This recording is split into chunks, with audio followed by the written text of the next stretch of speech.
Welcome to Grimdark and Dumb.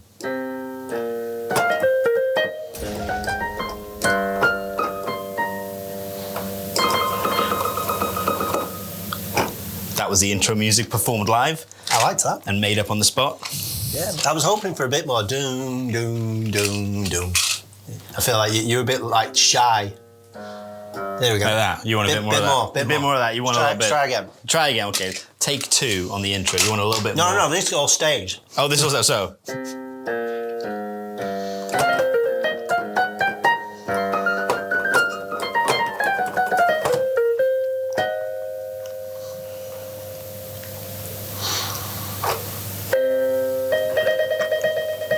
Brilliant. Something like that? Okay. Oh, sounds nice. So that was the intro, performed live. This might not make it. It probably will. This is Russ's editing. Yeah, I'm not going to take anything out. We just happen to be in a room with a keyboard. So, we're now looking, I was going to say it's day 2, but it's been like a week. We're looking at the Battleclade Kill Team. This is the second part of the team from the Typhon Kill Team box. And would you like to read the quote, Russ? There is no quote. Oh. Yeah, no quote. I can make one up. I mean... Binary can't. It doesn't show an awful lot 0 1 0 0 0 1 1 0. Yeah, there's not... a bit of binary chatter. Maybe you should play the song in binary chatter as well. 1 0 1 1 0 1 1 0. Have you seen... It'd be like Flight of the Conchords. The robot, the humans are dead. 0 0 0 0 0 0 1 0 0 0 0 0 0 1 1. No. It's like binary solo. But I like it. It's a good one. It's a great song. I do like it. So maybe I'll put a binary solo in there. I mean, maybe Games Workshop are showing how much they hope they have in this team by they thought, do you know what? Let's not even include a quote. You know, you don't even get a narrative quote. To be fair, the quote for the Raveners was not by the Raveners. But because they don't have speech, it's by interrogator Vidrithaski. So maybe that was they could have made that. It's joint. It's joint. They share it, although it is just about them. So yeah, we've got. Maybe we could have your quote. What's your thought on the models? That's Russ's opinion on how the models look. I really like the servitors. Don't like the underseer. I don't like that weird. You know what? I don't like the ones that don't have legs. Okay. You know the admechs that are like floating wires. I just don't like them. Right. Not a fan. But I love the servitors. I love the heavy servitors, the gun servitors, the combat servitors. I did not expect them to look like that. I don't know why. I kind of pictured they were going to have tracks.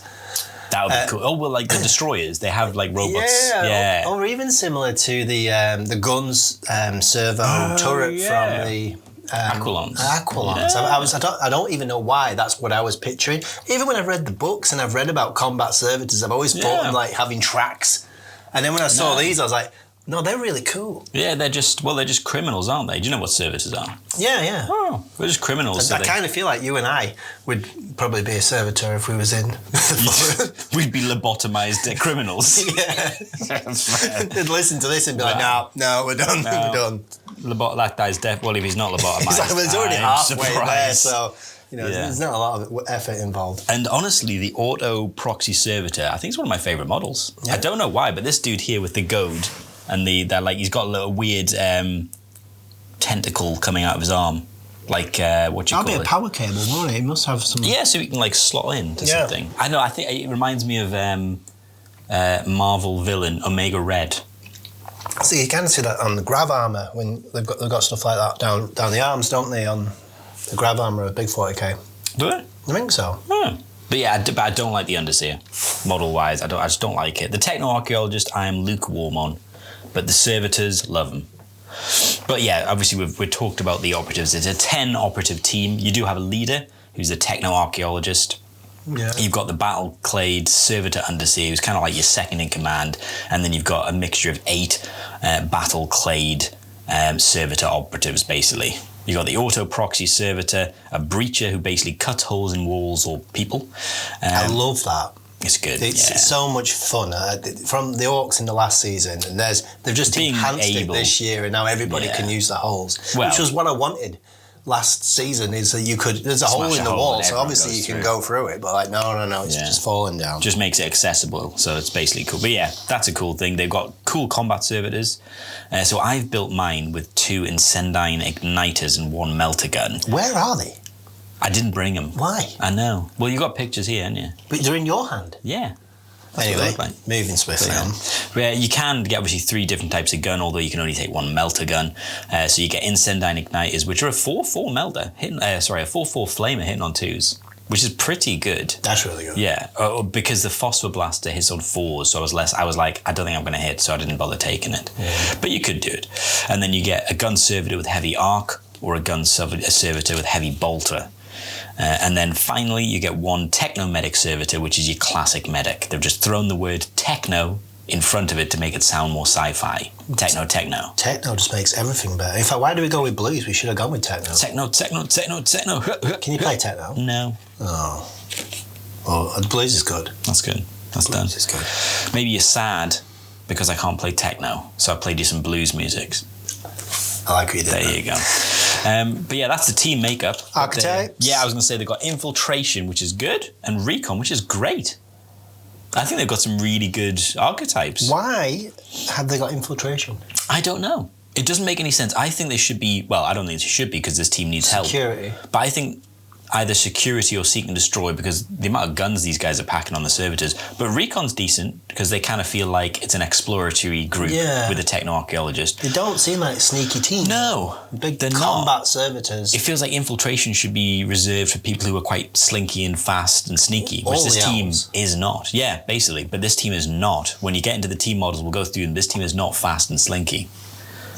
So this is the team, the Battleclade Kill Team, presumably going to be replacing, or not replacing play style, but at least replacing faction style, the Hunter Clade. Yeah, so this is going to be your Mechanicus basically for the foreseeable. Yeah, they've only got 1. If we're going into faction rule, they've only got 1, which is in counter to the Raveners that had 3 faction rules. So these guys are light on the faction rules. Is this like the favourite child? And basically, this is the ginger stepchild. This is the middle. Oh, it's the ginger. I was going to say this is the middle child. You think this is the ginger stepchild?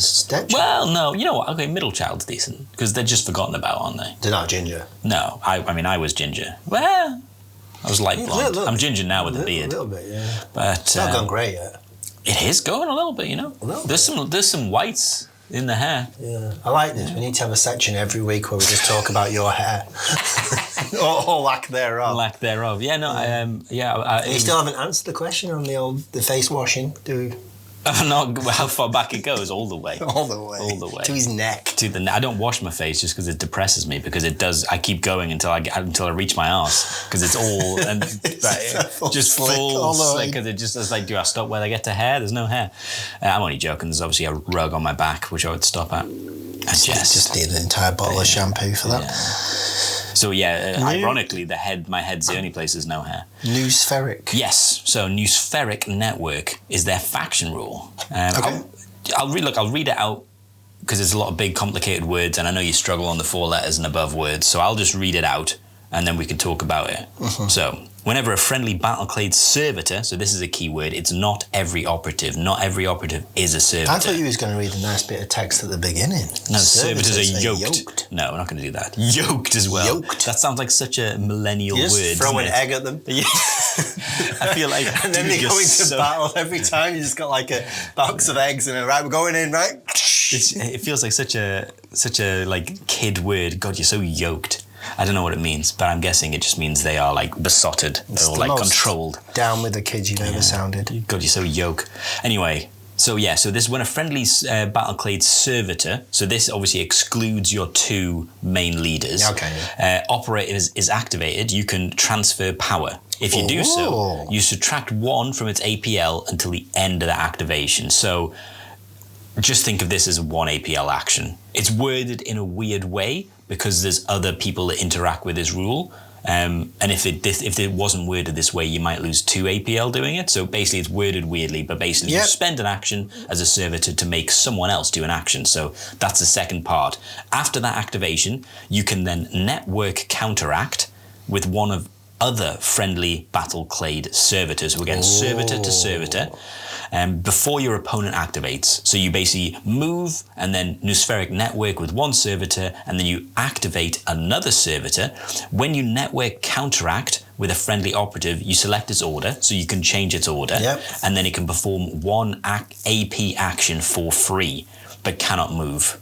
Once it's done so, your opponent then activates as normal. That's really good. So you can move and then get someone else to fire. Yeah, you can ruin someone's mission plan. action. Yeah, but just so you know, there is a caveat. You cannot transfer power or network counteract if the APL stat of the model you're doing it with is less than 2. Okay. So if you are changed to like 1 by shock, you can't use your only APL. Yes, basically. So you can't go negative APL, basically. So network counteract is a counteraction, as it says in the name, almost. I mean, it doesn't exactly, but it does kind of. The operative doesn't need to be expended with an engage order to do so, though. So it basically means you can counteract early.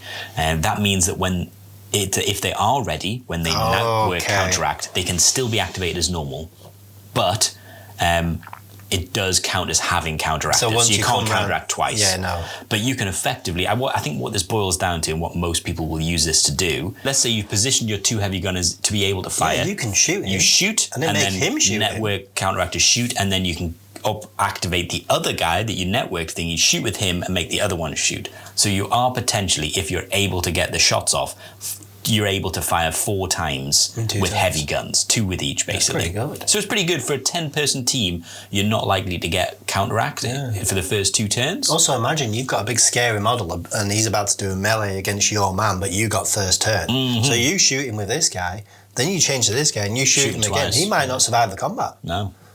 So I mean, it's real nice. It means they've got a decent amount of shooting, but that is their only faction rule. That's the only thing they're getting.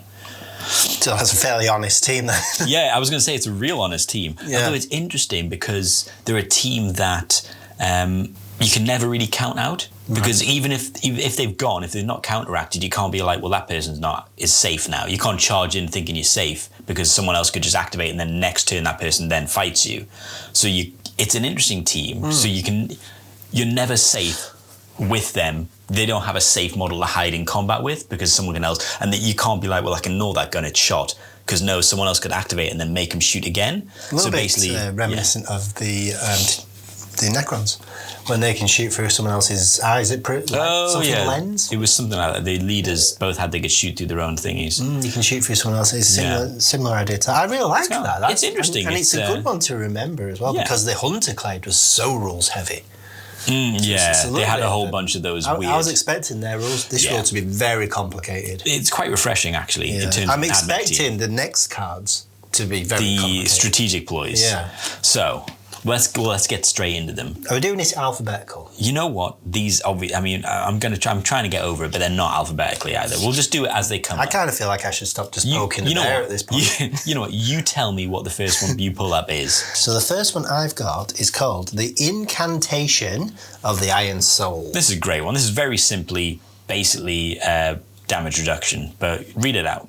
Whenever an attack dice inflicts damage of 3 or more on a friendly Battleclade operative, which is really nice because 3 is them. It's basically minimum, but yeah.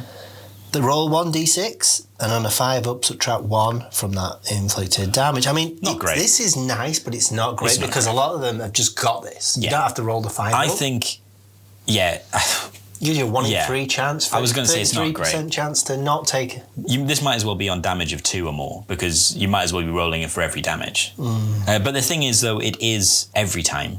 It doesn't say the first time. It just says whenever. It's just a constant 5 up feel no pain. It's a 5 up feel no pain. So so whenever an attack die inflicts damage of 3 or more on one friendly, you know what I mean? So it's not terrible. It's not but if this is the rule of your guy, you get it on every time as well, don't you? It's not bad. So like I say, it's 3 or more, but it's every time. That's pretty. I like rolling dice. Yeah, it's not bad. It's not bad at all. It gets me to rolling dice. But that's pretty standard. I think you'd be using that quite a lot because it's shooting, it's combat, it's everything basically. Yeah, so it's not a bad CP. A very solid. And the thing is, when we go into the operatives, they're all 8 or more wounds, so they're pretty hardy. So this makes them maybe 9 or 10 wounds. Okay. Pretty decent. Next one. What's the next one you got? Duty of Reclamation. Duty of Reclamation. So this is an interesting one as well. I'm going to sneeze now, and I'll cut this out. Why do you make that weird noise when you sneeze? You mean the sneezing sound? It's like a clown's nose. You sound like Jimmy Carr having a fit. I've never heard that. I don't know him that well. Okay, so Duty of Reclamation. I'll do you a favour. I'll read this one out. Once per action, so bear in mind it's action, not activation, you can use the command reroll Firefight Ploy for 0 CP if the attack or defense dice was rolled for a friendly Battleclade operative that contests an objective marker or one of your mission markers. So, this is pretty decent in the fact that it gives you once per action. So if there's a scenario in which you are fighting and shooting, that's 2 rerolls. You're getting a reroll on both. So it's not amazing, but if you've lined yourself up, ploy though. So this is strong. It's not bad. It's the thing is though, you're a 2 APL team with not loads of buffing, and you're not great in combat, but it does mean that if you are being... This gives you a balanced reroll on everyone. I mean, effectively, it's a balanced reroll, but it only if you're contesting an objective marker or one of your mission markers, which honestly doesn't happen loads. So it's going to be late game maybe when you're on the objectives. You're not going to run a turn 1, obviously. You might run a turn 2, but you'll be spending most of your CP, your action points to get onto objectives, unless you've positioned yourself on a mission marker already. It's good, that's a nice defensive one, though. It's okay, though. It's just okay. I think, it's not bad, but it's just okay. Yeah, you get to the end of the game and you're thinking, I need to defend this. Yeah. I need to set up in this place. I'm going to go for this and give myself some balanced rerolls. It's not terrible, yeah. Okay, what's next on the list? Prioritized acquisition. Prioritized acquisition. So this is an interesting one. So you select one objective marker or one of your mission markers. Yep. When determining control of that marker, you treat the total APL stat of friendly Battleclade operatives that contest it as 1 higher if at least one friendly Battleclade operative contests that marker. Note this isn't a change to the APL stat, so any changes are cumulative. So if you're somehow increase their APL, it does increase that. And it's total, so obviously you count them all together and then add it up. So it's not adding 1 to each one. And whenever a friendly Battleclade operative is within 3 inches of that marker, you add, and this is the important thing, 1 to the attack stat of its melee weapons, although it is just to a maximum of 4. Attack stat is an extra dice? An extra dice that you throw in. Nice. So this is interesting.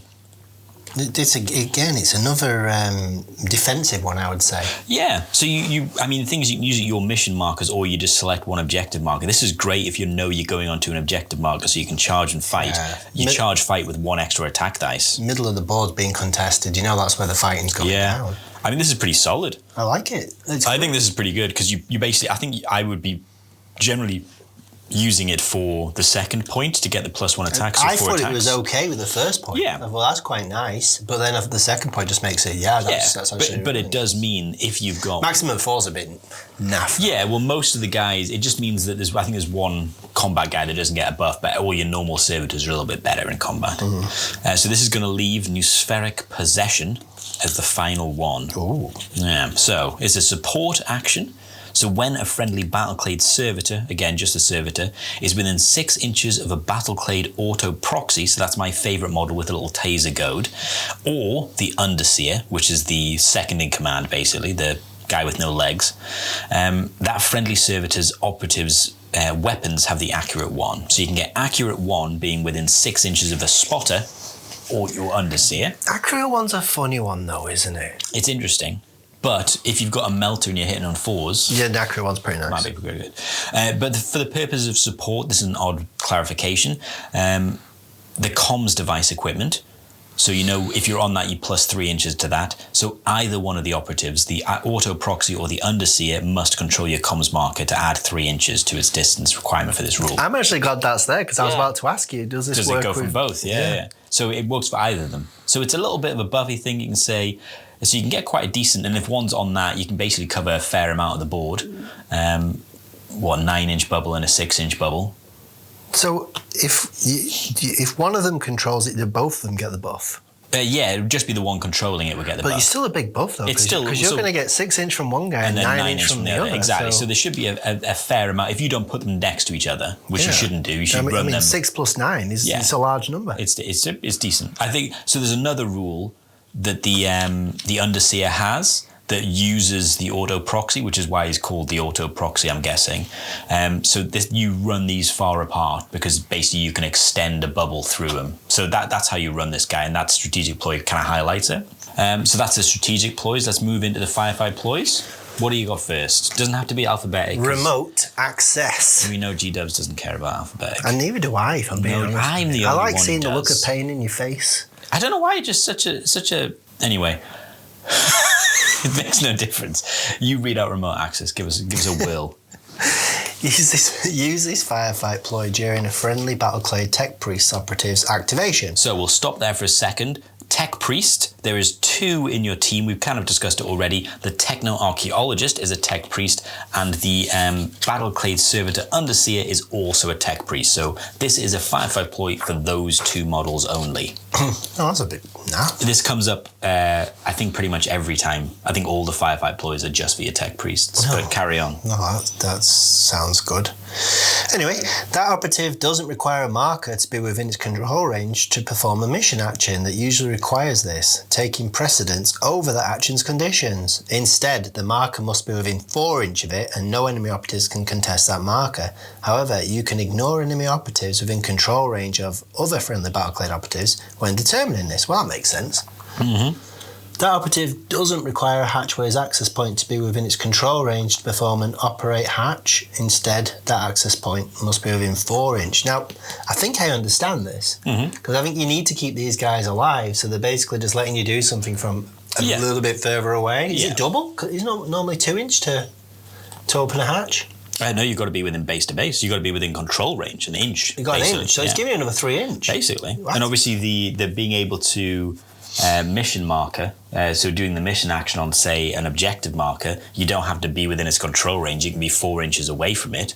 And it's 4 inch of the... centre. It's from the... No. From the edge. From the edge, yeah. It's marked from the edge. I'm struggling to remember. Is it 2 inch bubble around the... Something like that. 2 inch from the edge of the token, isn't it? Yeah, so you could be about 6 inches. So you could be quite safe. Yeah. And it's pretty decent. So if you've got a guy in there contesting it with another guy, he can still go and back the point, which is quite nice. It's pretty decent. But that's pretty nice. But that is, again, only for the Tech Priests. Okay. Go for the next one. Autoferic Supplication. Also for the Tech Priests. So I'll read this one out, but it's very simple. Basically, it gives you ignore piercing. So you use this firefight when a ploy, even when an operative is shooting a friendly Battleclade Tech Priest operative. So it's keeping your big guys alive. At the start of that roll attack dice step, until the end of the sequence, you ignore the piercing. It's not one level of piercing, it's just all piercing. Cool. So you just ignore piercing, but it is a firefight ploy. So basically, you're just using it once, but most teams only really have one source of P. So again, we're trying to keep this Tech Priest alive. Basically. Any of the Tech Priests, keeping them alive. It's fairly simple. It's pretty solid. You're going to use it a bunch. Next one. And you know when you're going to need it.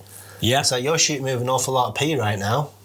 Autoferic. One CP. Supplication. I'm going to supplicate autoferically that piercing away. And that's it. It's going, which is it's a Mechanicus thing to do. They'll have some weird technology for that, won't they? Some sort of weird gloop. Stuff that they're not sharing. Yeah, 100%.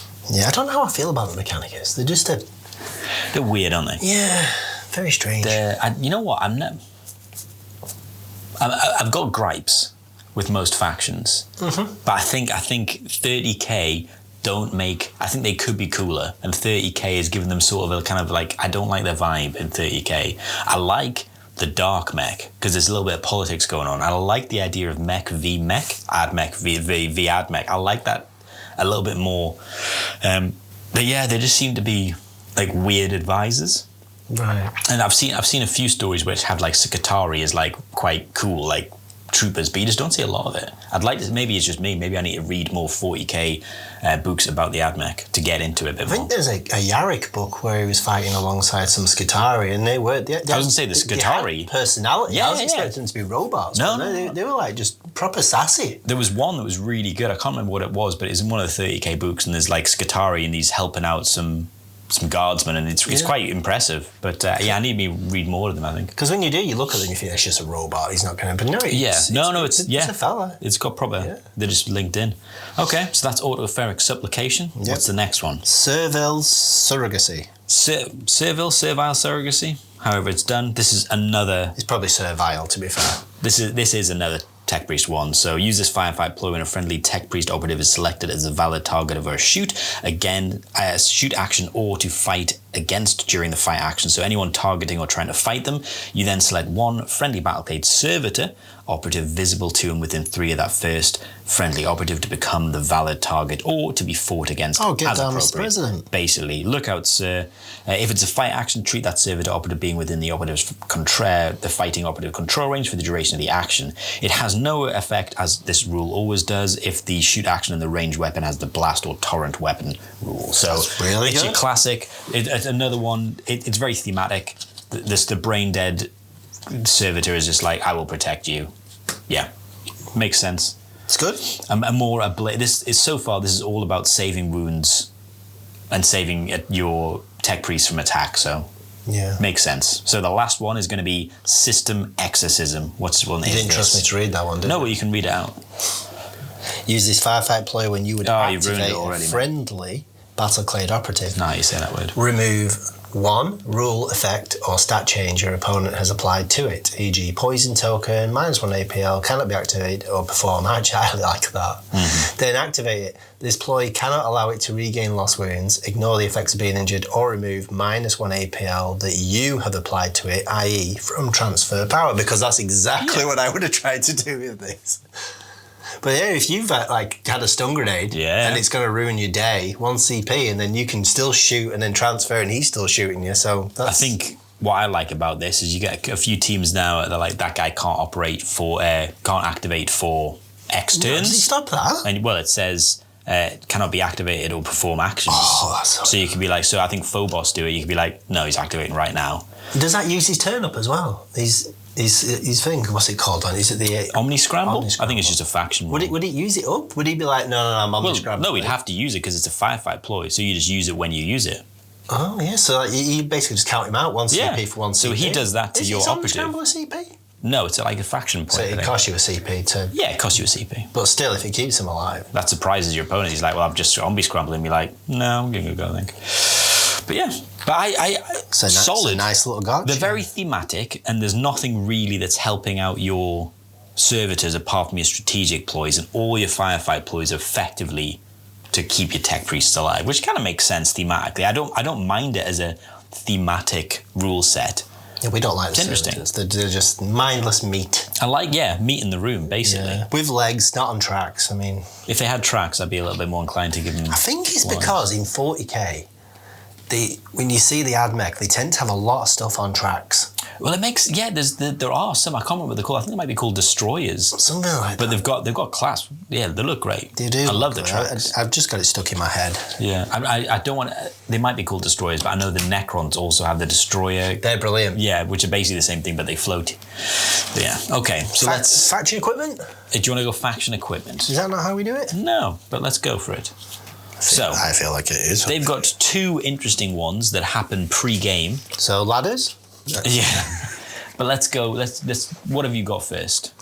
Covert guises. So this is one of the ones that is a pre-gamer. So you reveal it and you roll 1d3. And it's basically, as a strategic gambit in the first turning point, a number of friendly Battleclade operatives equal to the result from that are wholly within your drop zone can immediately perform a free reposition, but must end that move wholly within 3 inches of your drop zone. So you basically get 3 reposition scouting steps, or D3 reposition scouting steps.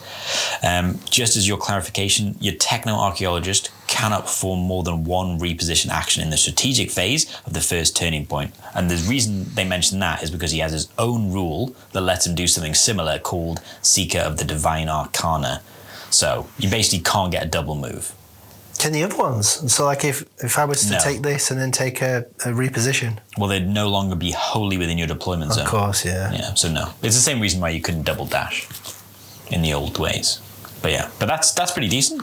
I mean, the thing is, when we go into the operatives, you'll see that they're 5-inch movement, so this gives them a bit more maneuverability. Gives them a little bit of something that they'll need. Yeah, go for your next one. Concealed apparatus. Decent. So this is Did I say that right? Concealed apparatus. I just need to ask you every time I say something now. Are you happy? B+. B+. B+. Mid-tier. We'll give you a rating every time you say something. As long as it's not on the content of what I'm saying, I'm okay with that. It's just how I'm saying it. Just how you're saying it. Yeah. So this is, oddly, a strategic gambit for the second turning point only. Okay. It's very weird. So you can swap the location of any number of servitors. So you basically, with each other, excluding your gun servitors. So basically any Battleclade servitor can swap place with any other Battleclade servitor. And you can swap the location of the friendly Battleclade gun servitor operatives with each other. So they can swap places with each other, and the servitors can all swap places. You remove them from the kill zone and set them back up again. You can't, however, swap any operatives that have done any of the following during that battle, which is use any weapon on their data card, performed any actions on their data card, or use the Mechanosuture array rule. That's the Technomedic.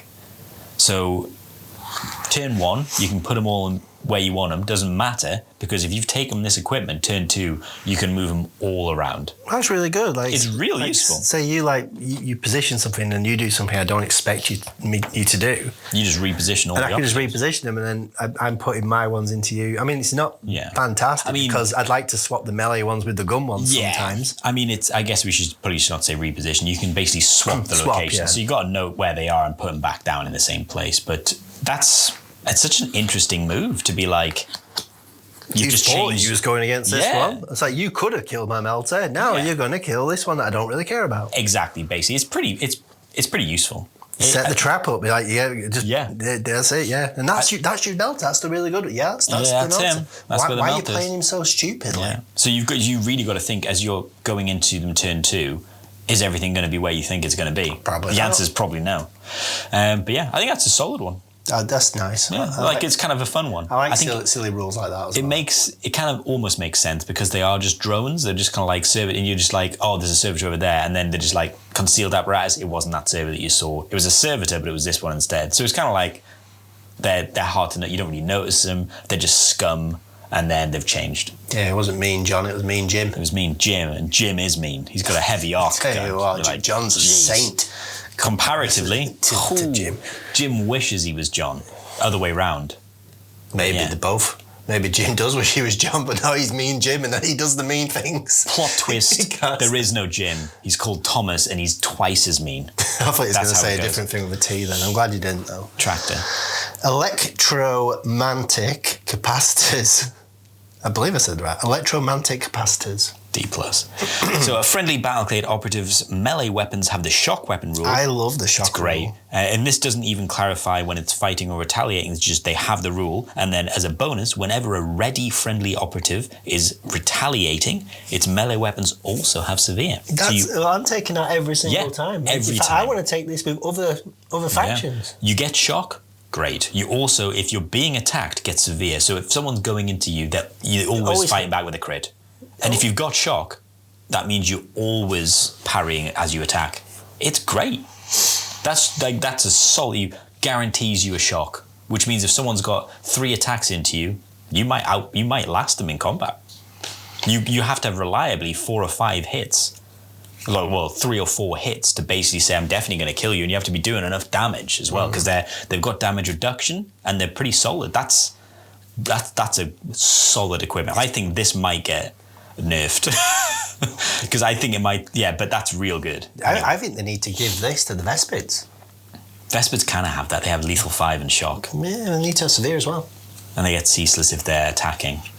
I think they should get ceaseless if they're retaliating. I think they should get ceaseless. Anyway, what's your next one? We always go down to Vespids.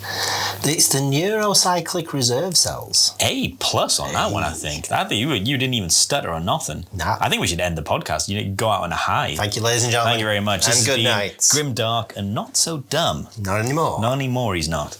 So after revealing this equipment option, roll 1d3. A number of times during a battle equal to the result, whenever you transfer power, you can use this rule. If you do, don't subtract 1 from this operative's APL stat, but it cannot perform fight or shoot actions during activation. This takes precedence over the normal Noospheric network rules. Yeah, so this is an interesting one. So that's where you just got your move dash from with the... Yeah, so you could move dash and then Noospheric thingy, and then that person could fire. Yeah. But the only stipulation is the operative that's doing the new spheric network, or transfer power I should say, cannot have performed a shoot action. Yeah. So you could... Take a bop point. Yeah, so you can move, bop a point, or move, plant beacon, or move, do something, and then be like, you know what, I still want to get some shooting done this turn. There's a heavy gunner in position. Yeah. He's on conceal, but as part of transfer power, you can flip him, and he shoots. And especially if you're going against someone who's got the same amount of guys as you, you're not getting a counteract. So yeah. I don't mind damn right. blasting these counteracts. So it's just extra activations. And it's solid. It's real solid. And the thing is, this means you could get shots off turn one if you really wanted to. I've got a problem though, because I want to take all of these. I think you take them all. So so then you know what I'm taking when we're going into. But the thing is, with concealed apparatus, it's such a gear change. I don't think it matters. Like, what are they going to do? They're going to be facing a different team turn two, effectively, than they thought they were facing. But speaking of the team, let's get into the operatives, because I think they're all solid. I don't know what you would drop out of those. Probably concealed apparatus. Really? Well, what you thinking Beta Decima? This is why I don't like Beta Decima, because you'd basically have to take 2 light terrains and 1 heavy terrain. Barricades. And also, if you're going into the dark, you need to have some. You need a barricade. But I think you just take equipment. I think this is one of those teams. Then you know. But it's not terrible, because the whole point of going first, I guess you get the second turn, but with concealed apparatus, you can be. It doesn't matter that they. Yeah, it doesn't matter that they have turn 2 initiative, because they're not going to go into what they want to go into, because you've changed all the operatives around. They're going to go into servitors you don't care about. I need to see these servitors, though, to see which ones I care about and which ones I don't care about. Let's get into the team, but obviously we're going to start with the Battleclade Techno-Archaeologist, who is the only leader in the team, technically. Not even technically, just actually. Ooh, check this guy out. Yeah, so, decent. Give us the stats rundown. He's got 3 APL, which all leaders should have. Lovely. 6-inch movement. Yep. A 3-up save. Yeah, it's pretty solid. Which is amazing. Yeah. And 9 wounds, which is also pretty amazing. It's a decent stat line, isn't it? For a human. He's going to be really difficult for a human to get off the board. Great stat line. Give us the weapons then. He's got an eradication pistol. It sounds like it should do the work. Yeah, 4 attacks, hitting on 3s, 4-2. But? Range 8, 1-inch, devastating 3, lethal 5. I like that. That's, I mean, we don't see a lot of splash. No. And splash 3. Everyone within an inch gets 3 splash. 3 devastating wounds at anyone within an inch. If you horde shoot this, woo. I mean, I still get like flashbacks of PTSD from splash. So that's his eradication pistol. Pretty damn sweet. And he's got a servo arc claw. Mm-hmm. There's 4 attacks, hitting on 4s. Not great. 3-4, severe shock. So he's got that, the equipment already. Shock. So it doesn't make any difference to him. He's always getting a crit. Basically, and he's always getting shock. So that means it's pretty decent. Up, though, so it's not guaranteed. He's in combat to survive, I think. I don't think you want this guy necessarily living in combat. And he's got a bolter. Mm-hmm. So he can... Well, hitting on 4's bolter, not really bolter. But he does have 2 other actions which are pretty good, although one is a strategic gambit. So it's a freebie. But basically, the Seeker of the Divine Arcana, as a strategic gambit, you can immediately change this operative's order or it can immediately perform a free Omni Scanner, which we'll get into, fallback, place marker, pickup marker, reposition, or mission action. If it's a fallback or reposition action and this operative isn't carrying a marker, it must end that activation either within your drop zone. If this isn't possible, then as close to as possible, or with an objective marker or one of your mission markers within its control range. I like that. So that's basically what you're using it for, to get closer to an objective in the basically the start of the turn. Or I guess further away from opponents. So this again, guy's fast. Yeah, real fast. With a 6-inch move as well. And you can move in your strategic gambit phase as well. Yeah. So that's solid. And this is obviously why he can't use that ability we talked about when we were going through the strategic ploys to do the double move. Yeah, because he's got plenty of movement. He's got plenty of movement already. And you did mention the Omni Scanner, which is I think this is probably the savior of the team. So it's 1 action point, which is good that it goes on the 3 APL model that's already fast. So you basically select 1 enemy operative visible to or within 8 inches of this operative to gain one of your Omni Scanner tokens. So whenever a friendly Battleclade operative is shooting against, fighting against, or retaliating against an enemy operative that has one of these tokens, so that's basically every possible foreseeable, the friendly operative's weapons melee, or shooting have the ceaseless weapon rule. Oh, lovely. Yeah. And this operative cannot do it while in control range of an enemy operative, and it's given a secret Divine Arcanum. It's given a way of getting out of combat before you even need to try and use it. So this guy staying out of combat, and every turn you're going to do this Omni Scanner because it doesn't run out. You basically mark up as many targets as possible, and to give everyone ceaseless end to them. Basically, that's solid.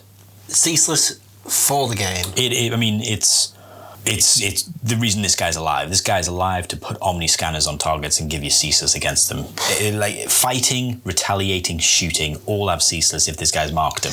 This guy just stays back in your base. 100%. And he just goes. Yeah. If they charge him and you manage to survive because you shock yourself, parry out of combat, then you use your strategic gambit to fall back with this guy, and then he's safe. You know what I mean? I think you're just keeping this guy safe. And you're omni-scammering as many people as possible. You get 4 of these done a turn. I didn't understand it when you first read it. I just thought it meant the guy, one of your own guys gets it, but it's literally one of the enemy gets it, and then everyone gets ceaseless. That is amazing. Yeah. This is like the Kroots Call the Hunt or whatever it is, where they all do ignore But guys. he can mark up like 3 guys, or 4 guys. 4 if he can see somebody. If he can see someone turn 1, he's marking up, and that's what you do with this guy. And it's just see somebody as well. It's so he can see them through anyone windows. Visible. He can see them. So that's your leader, and that's, to be fair, the Omni Scanner is the best thing about him, I think. That's great. Yeah, it's no extra If we're picking the best, that's who you want. You can link that up with the balance rule as well, where you get the... you get balanced and if you're on an objective. So you're essentially just relentless in it. Pretty much, yeah. It's pretty solid. It's pretty good. My favourite model, the Auto Proxy Servitor. Yes.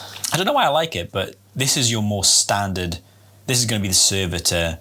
stat line. So give us the Servitor's stat line for the Auto Proxy Servitor. He's got 2 APL. Yep. He's got 5-inch movement. Wow. He's got a 4-up save. Not bad. It's really not, because so many have got 5. Yeah. Raveners have 5. 4 is like, Scouts have got 4. Yeah. And they're in almost power armor. Yeah, it's not a bad save at all. And he's got 8 wounds. 8 wounds. But this guy has a decent melee profile as well, so give us a readout of what that is. He's got a Taser Goad. 4 attacks, 4 up, 3/4, lethal 5, shock. So not bad. I mean, hitting on 4s is not great for a combat operative, obviously. Nope. But he does have 2 rules as well. He's got the Achillean Eye. So whenever a friendly Battleclade operative is shooting an enemy operative visible to this operative, that friendly operative's ranged weapons have the Saturate rule. So you know I was saying before, there's not a lot to remember. It's getting there now. It's getting there, isn't it? So this guy's your spotter. You want him in a position to see operatives. Well, he's gonna, because he's going to be in the middle of the fight. However, you say that, he can't use this rule if this operative is in control range of an enemy operative. So you need to be in the middle, but not in combat. That's difficult with a melee model. It is a bit difficult. He does have Gaze of the Omnisire as an action as well.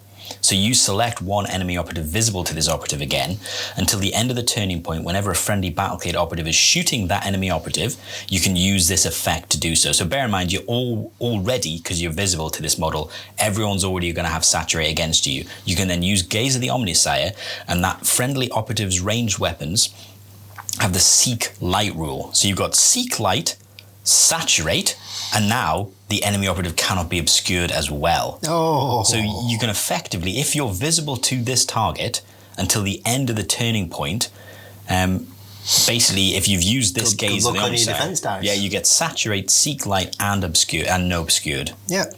Which is, so this guy is your spotter, effectively. And again, you cannot do it if he's in control. Yes. So basically, you're playing against this team, you're throwing a model into him. Basically, and you might not even be fighting. You want to tie him up, basically. So this guy is your spotter. Decent. He also does tie in with some of the firefight ploys, the strategic ploys we've already seen, where this guy is the auto proxy for the Underseer. So if the bubble comes from this guy or the Underseer. And when we get to the Underseer, a couple of his rules also use the aura from this guy as well. Yeah, but so he's a weird little support model. I am seeing a problem with this guy. He can't shoot. No shooting. And we've used all our equipment on the faction, so we're not taking any grenades. No. So that's we really need to be thinking. Well, this guy, I think you just want to keep him out and back visible. He's on a tower looking at everyone, effectively. If anyone goes near him, he gets them with his taser. Exactly. He goads them with his taser. He goads them, he goads them. So, Goad. The next operative, that's an A+ pronunciation, by the way. We have the Breacher Servitor. So it's the same stat line, 2, 5, 4, 8, but it's got 2 profiles for one weapon, which is a las cutter, and then it has some funky melee profiles. So what does las cutter look like, Mark? He's got a close range las cutter, which is 4 attacks on 3s, 4, 5, range 2, lethal 5, piercing 2. Piercing 2. Ouch. Yeah. Hitting on 3s. 5? 4, 5. It's not bad. That's pretty good. 4 attacks hitting on 3s. Really good. Potentially, you've got ceaseless if you've been omni-scanned. So it's got, you should get 3 or 4 hits with this. 3 up. Is that like 66% chance? And then with ceaseless potentially, if you're shooting your omni-scanner, not bad. P2? Yeah, P2. Lethal 5? There is a longer range profile, but it is not as good as you can imagine. So same attacks, hits, and damage. 4 attacks hitting on 3s, 4, 5. It's range 6. It drops the piercing 2 though, and just has lethal 5. The lethal 5 is what does it though. Because 4, 5 damage is still solid. Yeah. Even if you can't get the close range, and it's not a one shot. Like you can use it as many times as you can, and it does have a melee profile. And you know what? Its melee profile is pretty beefy as well. It really is. The hydraulic pincer in las cutter. Yeah, it's using his las cutter in combat as well. 4 attacks hitting on 4s. It's a measly 4/6. 4/6. That's a power weapon. Well, it is. It's a pincer with a las cutter. Well, it's the classic power weapon. And he's got a lethal 5. Lethal 5 on everything. This guy is. It's real, and this is your breacher model, so he does have the additional action, which is breach, which you've seen a million times. You place a breach marker within its control range, and then you can basically go through it if you're within an inch of it. Treat the terrain as accessible. And you could use him with the new sphere thing where you move and dash him, and then you can counteract him so he puts the breach in. So in the first turn, you can literally have an access point into one of the strongholds. 100%. 100%. And that's a really good one as well. Like he's going to have ceaseless potentially on his fighting with the lethal 5. Potentially, yeah. And if he's on a thing, you could also have balance. So you've got all these rerolls. He's going to have lethal 5 shock to get those as well. He'll have shock. So this guy can cause some serious damage. He's only got 8 wounds. He's only got 8 wounds. That's pretty much everyone, apart from when you get into the heavy gunners or the gunners, I should say. But he's beefy. Solid amount of damage output. Yeah. So next up, we've got the Servitor, and this is the only operative that you can take multiples of. It comes with 3 weapon choices: Incendine Igniter, Melter Gun, or Phosphor Blaster. Blaster? I think I said that weirdly. Yeah. I said Blaster. -3 points Blasterer. to me. So the Incendine Igniter, I think this is probably the solid choice. 4 attacks hitting on 2s, 4/4 damage, range 6, saturate, torrent 1. That's the one I'm taking. I think that's your boy. That's the one I'm taking. Yeah, so you can take multiples of them, but you can only take 1 melter gun. I mean, I have rolled a few 1-ins in my time. I mean, we were playing with that dice before. We rolled, 5 1s in a row? Yeah. So I guess we'll talk about it briefly, because you can take multiple combat servitors. How many of these can we take? You can take 8 if you really want to. Oh, this is just giving me scouts vibes with the shotgun. No, so you are limited to 3 at the Incendine Igniters. So if you take more than 3 combat servitors, you can only take 3 of them with the Incendine Igniters. Where does it say that? You're trying to game the system. Yeah, I'm gaming this. It says at the end, other than combat servitor operatives, your kill team can only include each operative above once. You cannot select a combat servitor with a melter gun more than once, and you cannot select one with an Incendine Igniter more than 3 times. That's fair, and it's also awesome. Yeah, because I only take 4 shotguns when I'm taking scouts, so I'm taking 3 awesome flamers, and you can still take a melter. Yeah, I am loving this. The rest of it is as you'd expect. So a melter gun is the classic melter gun. It's hitting on 4s, 4 attacks, 6/3, range 6, devastating 4, piercing 2. Melter's great. Excellent. The Phosphor Blaster is 4 attacks hitting on 4s, which isn't great, but 3/4 severe. I prefer the Incendine Igniters, I'm not going to lie. I think I'm going for them, but they're there. With the other one, I don't need severe. No. Because it's 4/4. Exactly. So it's got range 6, whereas the other one literally can range the entire board. The only difference is the range. And the 5-inch movement as well. So that's the downside. That's the downside. So I can see an argument. This is a defensive team, though. And yeah, I think you're waiting for stuff to come to you, because at Phosphor Blaster, if you're taking these, I think you maybe hit twice with these all game. I don't think you can do a lot of damage with this. Even with the ceaseless rerolls, which might help you out, I still think they're not great. I'm terrified of it, though. Yeah. That's the thing. Like, if he does come around the corner, and he hits four's going through, 4 wins straight away, because I've only got 3 dice. Oh, you mean the Igniter? Oh, yeah, if he runs the Igniter, you are. But the Phosphor Blast Bath... I'm not into that one. No, I don't think so. It does have a melee profile, which can be buffed, obviously, if you've taken... Was it an equipment or a strategic ploy? Oh, I don't know. It was a strategic ploy. It was prioritized acquisition. But it's 3 attacks, hitting on 4s, 3/4. So it's not bad, but hitting on 4, so realistically, you get 1 or 2 hits, so it's not great. But you're probably going to get shock because you've taken that equipment, which means you can at least hit and parry. So it's not terrible, but if anything melee orientated goes into you, you're probably dead. Yeah, the only saving grace is if you do get the extra dice. Yeah, they do have reduced damage on a 5-up and 8 wounds. So if you take them. So not bad, but not crazy good. It's crazy good with the Incendiary Igniter. I mean, yeah, it's great. 4/4 damage flame is a great hit on 2s. It's solid. Next up, we've got the big boy. You can take 2 of these guys. Slightly different stat line. Exactly the same, apart from they've got 11 wounds instead of 8. And it's the Gun Servitor. So we've got 2 options only. You can only take them with a heavy arc rifle or a heavy bolter. You can't double up and take 2 heavy bolters, so you've got a heavy arc rifle and a heavy bolter. The arc rifle is pretty beefy. 5 attacks, hitting on 4s, 4/6 is heavy dash, piercing 1 and stun. So anything you don't kill is being neutered a little bit, assuming you get a crit. And the heavy bolter is what you've experienced a million times. You've got 2 profiles. One's focused, which is 5 attacks, hitting on 4s, 4/5. Again, it's heavy dash and piercing crits. And then you've got a sweeping profile, which is basically the same, only it's 4 attacks, hitting on 4s, 4/5. It's piercing crits as well, heavy dash, and it's torrent 1. So it's obviously, if they're bunched together, maybe you're running that one instead. I like these. Solid. Yeah, this team so far, I'm picturing, like, you basically, I'm protecting mine and the middle. And I'm going to put these guys all around, and if you come into the open, good luck, because he's going to see you. Yeah. And then we're all getting ceaseless. Yeah. And we're all exactly. You saturate. I was going to say, you got the spotter giving them exactly. It's just light. Like on anything other than Volcus, I think this team will absolutely smash. That's the problem. Even Volcus, there's so much so much heavy in Volcus. I'm just meaning this team. If we were in Octarius, you wouldn't be able to be this good, because they've got Seek Light, Anakmund. This team is just popping up and killing everyone. Yeah. But because we are in the Volcus days, this isn't as powerful as it should be. No. Being able to be non-obscured, Seek Light, saturate, ceaseless would just riddle a team. Like you would just. They'd be too good. Ceaseless, balanced, and this is all attainable as well. I mean, this is all just being able to see a target and then dropping 1 action point. Maybe a couple CP at the start of the turning point. It's easy to get, but because we live in the Volcus, it's not as powerful. He's got 11 wounds. He's got a 4-up save. He's not going to be easy to take down. Yeah. And he does have melee, which is pretty decent, as you'd imagine. 3 attacks, hitting on 4, so you're only going to get 1 or 2, but it is 4/5 brutal, so you're not being parried out. And you presumably would still have shock if you've taken that equipment. I can see why you would spend for the extra attack dice, because this isn't great. Maybe not turn point 2, because you really shouldn't have this guy in threat range in turning point 2. But turning point 3 and 4 would be decent. Yeah.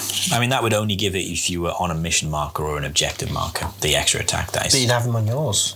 Yeah, you would do. You'd have them on your home one, wouldn't you? Maybe if you could see. You might need to be high up. Down the way, maybe. I'm not too sure. Well, if you had your spotter up, it wouldn't matter about them being obscured, because you could take an obscured shot against someone that you could see, that the spotter could see, because then you wouldn't be obscured anyway. How many of these are we taking?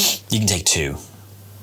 So a max of 2. So what are we taking? The heavy bolter and the arc rifle? You can only take 1 of each. You can't double up. So if you take you got a heavy bolter and an arc rifle. Taking them both. So which one do we like most? I think the heavy arc rifle is my favourite. Yeah, that's decent. Just because of the stun as well. It's piercing 1 instead of crit, so it's always going to be piercing. It's definitely the better one of the two. Yeah, I think so. But I don't feel like the other one's bad.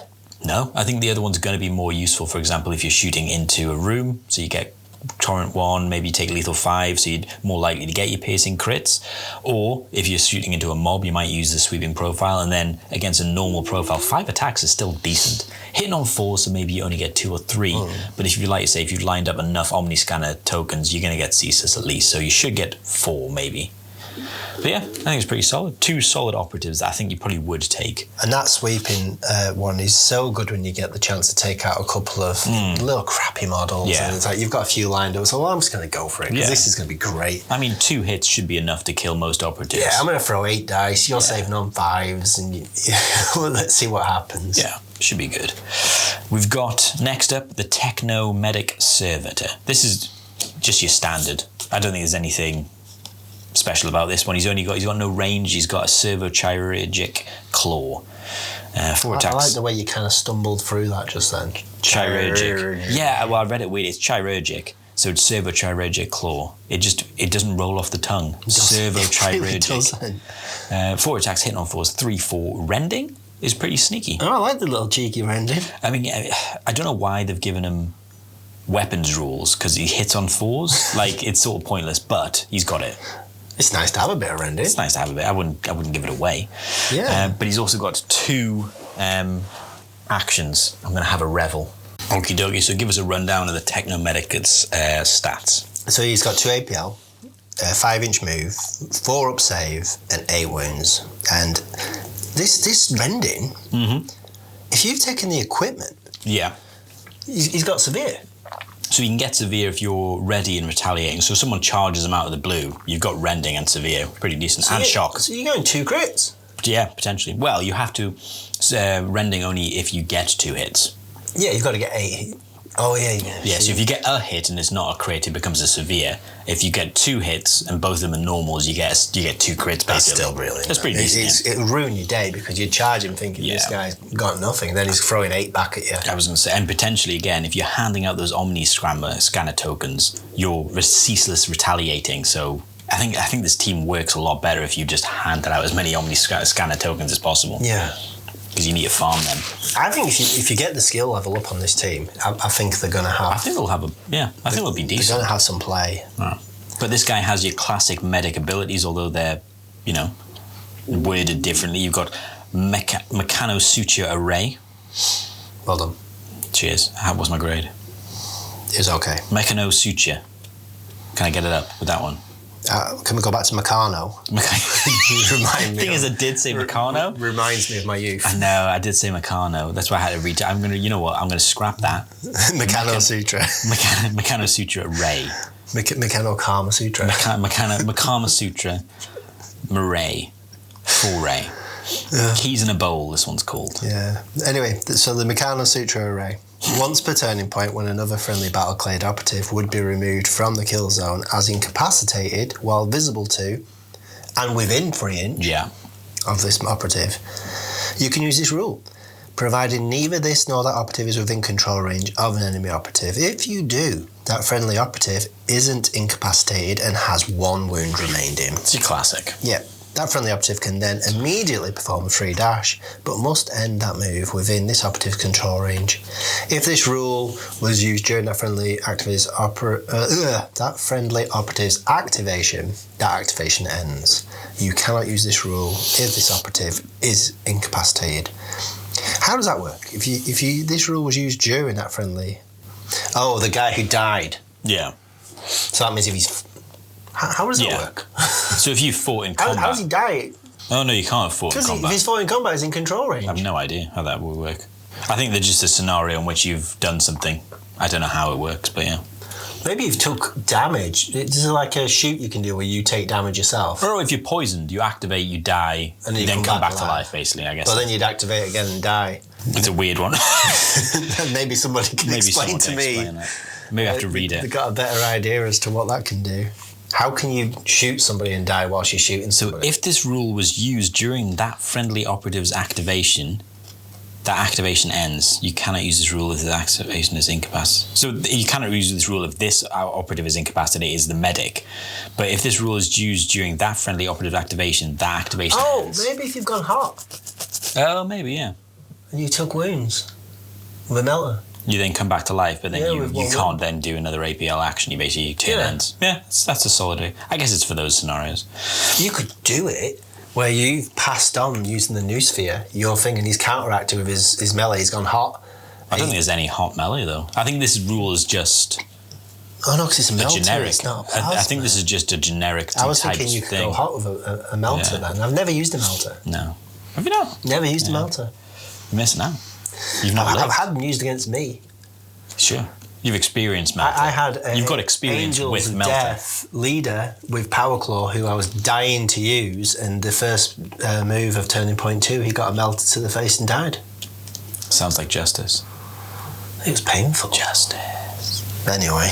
And then he's got your classic D3+3 heal. So you select one it's called Expedient Repair. Yep. You select one friendly Battleclade operative within this operative's control range to regain D3+3 lost wounds. I like a D3+3. They kind of have done Meccano's Suture Array during that turning point. It can't be the same operative basically that's died and come back to life. And you can't do it once this guy's in combat. No, but you can do a first last, can't you? So decent classic medic, not really much more to say. He's your classic medic. He's even got the medic keyword to make it even more obvious. I like him. Yeah. And then last operative is the Servitor Underseer. So this is your second in command or buff unit. He's got a slightly different stat line. He is again 3 APL, kind of reminiscence of the agents of a Wormblade. 6-inch move, so again he's not hampered by being a club-footed servitor. A 3-up save again, which is good, and 9 wounds again. So again, a solid. I like this model too. Line. It looks good. I don't like it, but carry on. You don't like it? I don't know. This is the one I don't like. It's got a massive spider's back. I don't like it. It looks like... I don't think... You know what it is? I don't think they look evil enough. I think they've tried to make them look nice. Where the thing is, these are like lobotomized criminals. I want them to look like absolute no-hopers. Whereas some of these servitors look badass. I think they should be like hanging on. I think they should look like despair personified. They should be like, I don't want to be this. I'm just some meat. I think they should look more horrible. I think that's my problem. It reminded me of in Dark Tide when you're walking through, you can see like a radio on the side, which was it's a servitor. It's like, you're now a radio. Yeah, basically. For the rest of time. Yeah, they have no choice. These guys are only gun servitors because they're big and they can house a gun. But they shouldn't look badass. I think they should look horrible. They should be like, they're not, I don't think they're being cleaned. You know what I mean? Anyway. Carry on. Maybe, well, they will be getting cleaned and they'll be getting blessed with the oils because they're still a robot. They're a machine. I feel like they would let the flesh decay. I don't think they would look after the flesh as much as they look after the flesh. Exactly. So I think they should be a bit... Anyway, I just don't... Did you make your flesh look a bit... No, I did the normal. But I think it's in the modelling. I think I want them to be a little bit more body horror. I want them... Because there's not... I guess Tyranids are the only horror, quote-unquote. I think these should be horror. We're not grimdark enough. No, they're not grimdark enough. And the thing is, AdMech are the quintessential grimdarkness. Like, there's nothing more grimdark than being like, I'm going to use a lobotomized criminal to move a crate, and I'm going to use an army of them. And it's ridiculous. It's so grimdark. Or even just cleaning the floor with a toothbrush. Or turning them into a radio. You know what I mean? Like, they should be more grimdark. I don't know what it was because my brother told me the story, but he was, I think he was reading a book. And Get out of town. There was, well, he might have been an audio book, to be fair. It's my brother. But he... there was like one of the... get cold after this comes out. Yeah. He'd be like, I heard you. I won't even get the call. I'll just get smashed around the back of my head with something. It's deserved. You'll be a servitor after this. A nobleman went to visit some Mechanicus shrine or whatever, and he went in with his grandson. And his grandson's there, and he just goes off to play or the toilet or whatever. And the Mechanicus grabs this grandson, takes him off, lobotomizes him, turns him into a servitor. And then like the nobleman's kicking off, saying, "Where's my grandson? And then he comes in, he went, "Oh yeah, sorry, we turned him into this. You can have it though." And then this nobleman's there with his grandson. They've just been turned into a like lobotomized servitor. So they're pretty grimdark. Yeah, exactly. Yeah. Yeah. That's what I want. I want more grandsons. Right. So anyway, the Battleclade. Yeah, let's see his weapons. Yeah. He's got a gun. Yeah. He's got a master crafted radium pistol. A-star. 4 attacks, hitting them 3s. Great. 2-4. Not bad. Ranged 8. Balanced. Rending. Pretty decent. That's the 2's horrendous, but he's got balance. But it is a pistol. And he's got rending. And you bear in mind, this guy's not. You're not going to use this guy to be attacking unless you're really in trouble. No, he's got a lot of rules on this card. Yeah. And then he's got data spikes. Yes. So is that like RoboCop when he gets to the end and he pulls a spike out of his fist? But no, he'd be terrible. Like, that's more dangerous than this. So this I'm going to watch that tonight. Yeah. I love a bit of RoboCop. Late night RoboCop. Have you ever watched? I had to kill Bob Morton because he made a mistake. Have you ever seen? I don't know if it's 2 or 3. I've watched them all. I've watched them all on repeat. How bad is? I don't know if it's. I remember watching them as like a 10-year-old child as well. And I probably shouldn't have been watching them, but just judge my parents. I watched Aliens 3 when I was like 10 or something ridiculous. I remember being like 7 and explaining to my babysitter like the Terminator screen. Because I had a black and white TV. I said, this is actually in red. and anyway, so the data spikes, 3 attacks. Not bad. Hitting on 5. Terrible. 2, 3. He's not for combat. I don't know why they give him a more, but anyway, he's got a melee profile. He doesn't really need one.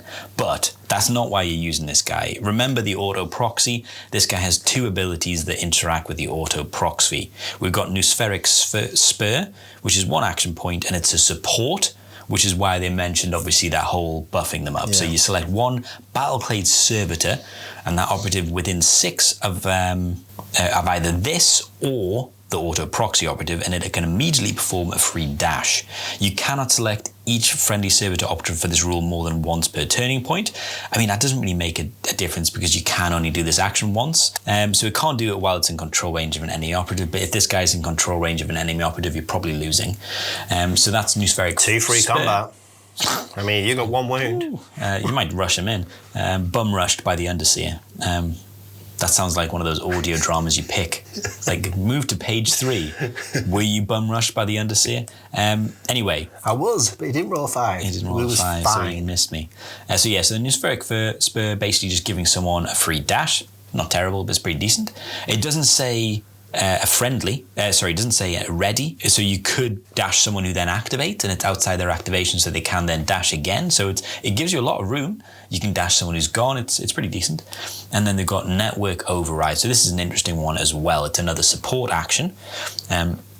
So you select 1 Battleclade Servitor operative, again, just the servitors, within 6 inches of this operative, or, again, the auto proxy operative. This can immediately perform the network counteract. You don't have to transfer power to do so, though, and it continues this operative's activation after doing so. I love that. So, just to clarify, the network override means you can perform the network counteract. So network counteract, you basically select an order for another operative for 1 action point, but cannot move, but can perform a single APL action. So normally you would have to transfer power to do it. Transfer powering is minusing 1 from your APL.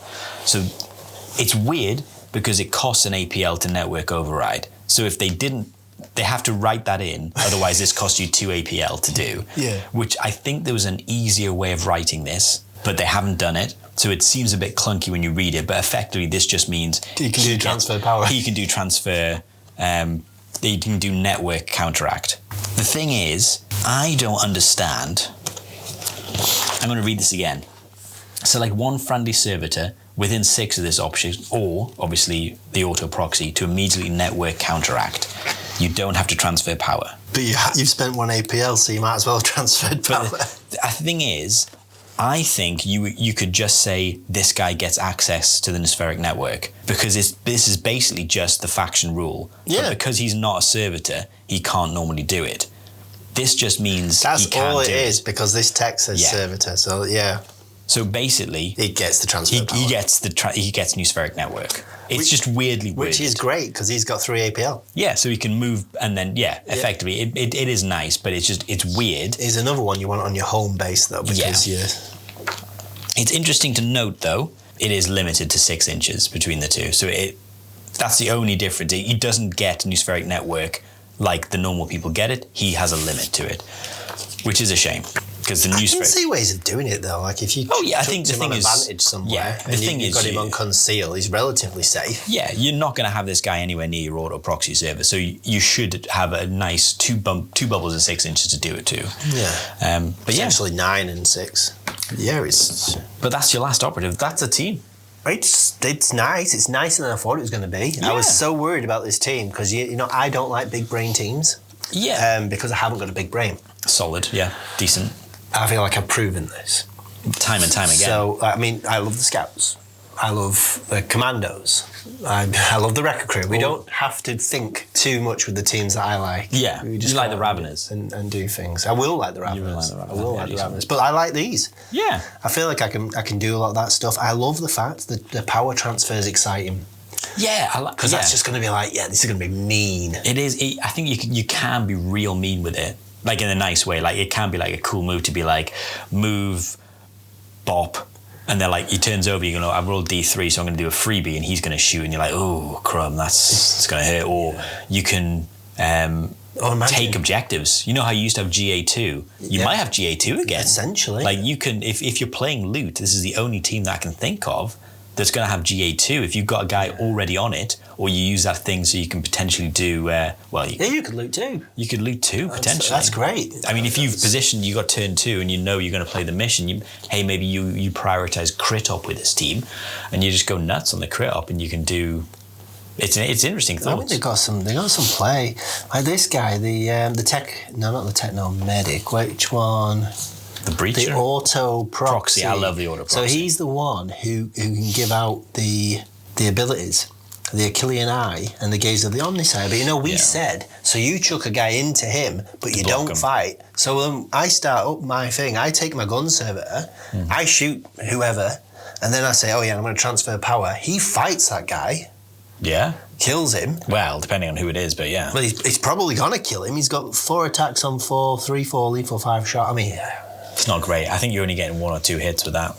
It depends on what you set up. Re-rolls. Well, if you set them up, you could have you set them up. I think this guy's hiding a little bit. I think there could be a high skill ceiling to them as well. Like you can. Yeah, I think it's knowing you can which. Be really good with this team. Yeah, I think it is knowing where to put the operatives, and that shuffle turn 2 is going to be interesting. Problem is though, when we're chasing meta, are you going to pick these or are you going to pick the Sanctifiers? If you want to win the tournament. That's your issue, I think Gauls are getting used more than Sanctifiers because they're more fun. They are more fun, but that's good. That's. I mean, they're annoying as well. That 8. I don't know what these guys do against the Gauls. Because they're mainly shooting. So here's the real problem with this team. It's mainly a shooting team, and they mainly hit on 4s. That is the biggest problem with this team. Now there's ways around it. You've got the Omni Scanner who can give you ceaseless. You can get re-rolls, but the fundamental thing is they're a team that shoots that hits on 4s. By turning point 2, really you've only got 1 of those ceaseless markers down. Maybe 2 if you've gone first with your man, but you wouldn't go first with your man to put it down because you want to take the shot. Yeah. So it's an interesting one. That is something that's hard to get. Like there's teams in the game like Vespids, hate to bring it back to Vespids, they're a shooting team that hits on 4s and they feel that. Yeah. And they don't have a lot, but they feel that hitting on 4s natively. Because they've got one thing that these don't have, movement. Yeah, they've got a lot of movement. So this is a slow team, so it's going to be hard to position. But the thing is though, I think why we're talking about the high skill ceiling, when they are in position, like if you position well, this team can dish out 2 heavy bolter and 2 heavy arc rifle and 2 melter shots potentially. Like being able to overwatch with a counteract with a melter and shoot with a melter. So you've got 2 melter shots in 1 turn. If you position well, it's going to be nuts.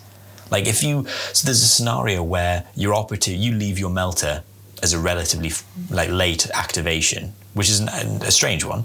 And if say you're into an elites and they've got 2 bodies in a building and they've got activations, as soon as they've gone, I mean, it's a weird scenario, but you can move into that room, shoot with the melter into one of them, activate someone else, New Spheric Fear counteract with the melter into another one. So you've got 2 lots of shooting with the melter. Some double killing, yeah. I mean, it's going to be on you to create the situation where you can get those shots, which I think is where the high skill ceiling is going to come. You're going to be it's going to be a mix of playing into a team that gives you shots. If you're playing into an opponent that gives you a bunch of shots, you're going to shoot them and you're going to win. But if you're playing as someone who's playing cagey and you only get maybe 1 or 2 shots a turn on a team that's hitting on 4s, it's going to be a challenge. I don't think you kill them. So you're going to have to be lucky. Or, like you say, the high skill ceiling, bait them out, have turning point 2 where you can switch all the operatives. It's going to be an interesting team. For sure. I'm just thinking for the, was it the equipment piece, which meant you could swap your guys? It's the concealed apparatus, yeah. I was wondering about that one, because we didn't know about the servitors before we looked at this, and I said this is one that I might have dropped out. So all the servitors, basically anyone who isn't your 2 leaders can swap places, and then the 2 gun servitors can switch with each other. Which is just great. Yeah. It's a solid, because with the gun servitors, like we discussed it before, you've got there's 2 guns, the heavy arc and the heavy bolter, which are both amazing, but one's a lot more amazing than the other. And if we position them and we're playing, and I know that gun's scary, but that gun's scarier, so I'm going to move this way. So I'm going to go this way, and then you switch it. Switch the border. You put one up on the vantage and manage to get another one onto the side. But you think, I'd much rather take that arc shot. Yeah, I'd prefer the arc shot. But that's just great. Swap it up. And then swap pin the other ones as well. I mean, it's a way you can have your melter behind and position your flamers up front. If you get the turn 2 activation, you can switch your flamer to be the guy that's up front and now within range. He then moves through a doorway and shoots someone. And if they don't immediately take out that operative, because normally you're playing a game against someone, they fire with the melter, you ignore the melter. You can't do that with a team. So it's really interesting to be like, I'm going to move the melter through here, shoot. You're going to have to then kill the melter because my next activation, I reactivate the melter and Overwatch with him. So you control the operatives. Exactly. Taking people's choices, and that's how you play this I think game. that's how you play. You're controlling people's actions. I think that's... I really wanted to do this. I wanted to kill your leader. It's almost like a Vox screen. You can't kill my leader because if you're not, you're going to lose this guy. Exactly. And I think the first time you play a couple of people with this team, they'll not fall into the habit of finishing off operatives that still can counteract. So you'll get double shots. You need to kill people. Exactly. Yeah. I think that's a way that you could really hurt opponents' games plan. And like I say, I think the move is if you get turn 2, you push one of the flamers forward, because it's kind of a throwaway model. And if you don't end up doing it, it's still good. But you push that forward to the end of a door, you have your melter away. So they're like, well, the melter's not anywhere. You get the initiative. You change the melter to be the first guy. Yeah. They think they're going into a flamer. Your melter's all the way out of the way. You march in, shoot someone with a melter, you maybe kill that operative, and then... It's very sneaky. Yeah, and then their activation, if they don't then take out the melter, your next activation is to immediately activate someone else, use Spheric Sphere, activate them again, shoot twice, and they're like, well, I'm never making that mistake again. If you operate someone, I'm not safe until they're dead. Yeah. Which is hard to play against, because your game plan is to ignore the model that's gone, get the next threat. And when they expend to get the melter, your next threat that you've already moved into the other side, because you've set one up, it then moves forward and takes its shot. So it's really tricky. There's some good stuff. It's like I think that's a real tricky. I thought of a bit of naughty play actually, and you probably tell me you can't do this now, but I can't do this. This is really good. Definitely so you've got the D3 repositions at the beginning. Yeah. So we repositioned the Breacher servitor. Okay. And we move and dash in his activation. So he's now moved 3 inches, 5 inches, and another 3 inches. Yeah. And then someone transfers power and he breaches and makes an access point. Yeah. Then you switch him for the flame guy and then send the flame guy in to where this guy's got maybe 2 operatives or whatever inside, and then you can kill one of them. Like you just said, he now has to take care of that flamer because the next one I'm transferring power and I'm going to get the other guy. And it's just, he's gone how many inches up the board? Yeah, you've gone like 11 inches up the board and made an access point. Yeah. I mean, the thing is, you could even keep... With that guy so far with his 2-inch range, if that guy's now close, that guy could shoot with a piercing 2 weapon as well. He could be your second threat. I mean, I like the idea that you keep him for a second punch, move the flamer in there, and then you got more accurate. I'm just thinking frame it because we're throwing them away. Yeah, I think that's some solid play options with this team. How many operatives have we got? We've got 8, 10. We got 10. We've got 8 servitors, which means we can transfer power 8 times. Yeah, and the thing is, you can force a counteraction, so you literally do get that many activations, and you get D3 are basically free APL to do with. You're activating Chaos Cults. Yeah, you're doing all this crazy stuff. I just think they're great. Yeah, you know what? The more we talk about, the more I think they will be more interesting to play. I'm going to give them some play. They might even be a bit of me because I think they're a bit cagey. Yeah, I think so. They're very much I'm going to stand back, see what I can do. I need to keep this guy alive. I definitely need to keep this guy alive. And these are meat. I can throw them in. I do think it's going to be, talking about it, I do think it's going to be tricky to play against. Talk about teams that are tricky to play against because, you're almost as the AdMech player, you're almost controlling your opponent's actions, which is real hard to factor in because most people play because you like you say you either run forward with a heavy gun, shoot, and then they have to deal with it because if you leave it in a position where it can still shoot again, it's going to shoot again. Yeah, it's one of the things you said to me when we first started playing this game is like the best thing you can do is control your opponent's moves. Yeah.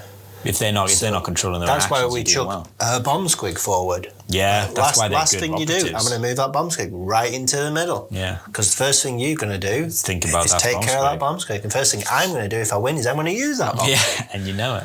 And it's great. It's a great way of playing the game. And these have got that. And I think that's what it is. If you don't kill that guy, he's shooting. Yeah. And was there a piece of equipment which meant that he can't be injured or? You can do a firefight ploy to say, so if, for example, we had the thing where they can say he's not performing an action. He is. Because, you can pay a 5/5 ploy to be like, you're not reducing his APL. He's not being poisoned. He's not being poisoned. APL. So the poison one's great because you can say, do you know what, he's going to die. Yeah. One CP, he's not dying. He's going to shoot this guy and then he's going to transfer power and then he's going to shoot. So you got 2 shots off and then he dies next turn. Brilliant. I mean, there's some real good stuff that I like.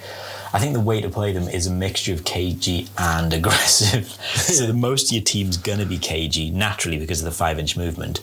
And then you're going to have these spurts where you can move forward, change all the operatives, and then because of the way you're playing and the fact that they can just Newspheric Network activate a second time immediately, your opponent's going to have to shut down your activations, and then you're dictating. Yeah. I think it'd be an interesting game. The only way I see you getting to their point, though, their mission marker, is if you do what I just said and dash him, move him, dash him, breach, and then move him inside because the movement's so slow. Yeah, it's contesting the other person's marker is going to be so difficult. You're going to have to go middle in yours, which is going to make them predictable. Well, you can use the Underseer to dash people.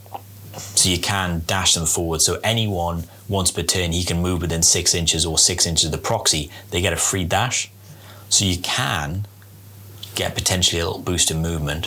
You're moving him towards their point then, and that's the scary thing you don't want to Well, no, you use the auto proxy. So you have them both, so it's 6 inches from each of them, and then you get a free dash both sides of the board. I think you can work it. I think they still will be slow, but I think that's okay. In some aspects, not terrible that they're slow, because I think the melee's bad.